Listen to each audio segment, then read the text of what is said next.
ভাই, সত্যি করে বলেন তো তামিম ইকবাল খানকে দেখলে আপনার এখন কি মনে হয়? আমার তো তাকে দেখলে আর মানুষ মনে হয় না। তাকে আমার দেখলেই একটা তেলের ডিব্বা মনে হয়। তার মুখে শরীরে মনে হয় এখন তেল ছাড়া আর কিচ্ছু নাই। জহির খানকে ছক্কা হাঁকানোর পর সবাই মনে করছিল এই ছেলের জন্ম হয়েছে শুধুমাত্র ক্রিকেট খেলার জন্য, কিন্তু এখন তাকে দেখলে মনে হয় তার জন্ম হয়েছে শুধুমাত্র চাটাচাটি করার জন্য। তিনি এখন ক্রিকেট খেলা ছাড়া থাকতে পারে, কিন্তু চাটাচাটি করা ছাড়া থাকতে পারে না। এসব দেখলে মাঝে মাঝে মনে হয় আমেরিকার ওইসব স্কুলের মেয়েরাও এত ভালো চাটাচাটি করতে পারে না যত ভালো আমাদের খান সাহেব পারেন। তবে আগে শুনছিলাম ভাইজান নাকি কলিজাওয়ালা খান, কিন্তু এখন দেখি ভাইজান হয়েছে তেলওয়ালা খান। তার শরীরে মনে হয় কলিজাও নাই, সেখানেও এখন তেল দখল করে নিছে। তাছাড়া হার্ট অ্যাটাকের পর থেকেই তার মধ্যে এমন তেল মারা আর চাটাচাটির প্রবণতা বেশি বেড়ে গেছে। জানি না হার্ট অ্যাটাকের পর ডাক্তার তাকে কি সেবন করিয়েছে যে এখন সেই সবের সাইড ইফেক্ট এখন চাটাচাটির মাধ্যমে বের হচ্ছে। তিনি প্রতিটা বিএনপির প্রোগ্রামে আর ক্রীড়া প্রতিমন্ত্রীকে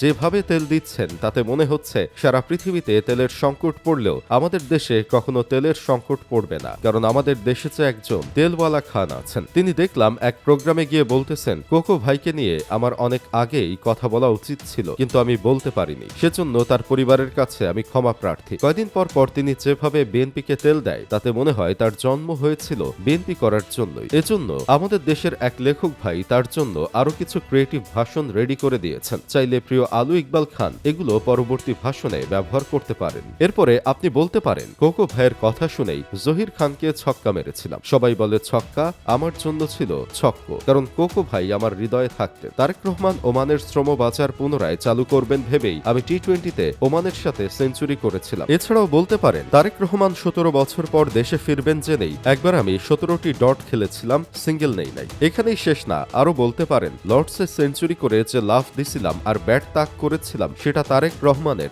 লন্ডনের বাসার দিকে ছিল। পাকিস্তানের সাথে একবার 116 রানে অপরাজিত ছিলাম, 117-এর দিকে চাই নাই, কারণ এর থেকে বেশি রান করলে তারেক রহমানের ফেরা দীর্ঘায়িত হতো। আবার বলতে পারেন বিশ্বকাপে স্কটল্যান্ডের সাথে 95 করেছিলাম, যা আমার সর্বোচ্চ স্কোর বিশ্বকাপে। 96 করিনি, কারণ 96-তে বিএনপির পতন হয়েছে। টেস্টে আমার সর্বোচ্চ স্কোর 206, যা আসলে বিএনপির আগের শাসনামল 2006 পর্যন্ত। সেজন্য এভাবেই যদি তিনি তেল দেওয়ার ধারা বজায় রাখতে পারেন তাহলে তিনি শুধু রাজনৈতিক মানুষের সাথে সাথে যারা খেলাধুলা ভালোবাসেন তারাও তার ভাষণ একদম রিলেট করতে পারবে। তাই বলছি তেলওয়ালা খান ভাই, আপনি এভাবেই ক্রিয়েটিভ ভাবে তেল দিতে থাকুন। এখন ক্রিয়েটিভ কাজ ছাড়া মানুষ তেমন একটা দাম দিতে চায় না, আপনিও এভাবেই চালিয়ে যেতে থাকুন। আশেপাশে মানুষ উল্টাপাল্টা বলবেই, আপনি আপনার মতো চাটাচাটি করে যেতে থাকুন সোজা পাবনার দিকে। আপনার জন্য শুভকামনা রইল। আর আপনারা যদি আরো এমন তেল মাখা ভিডিও আরো দেখতে চান তাহলে আমাদের সাবস্ক্রাইব করে ফেলুন।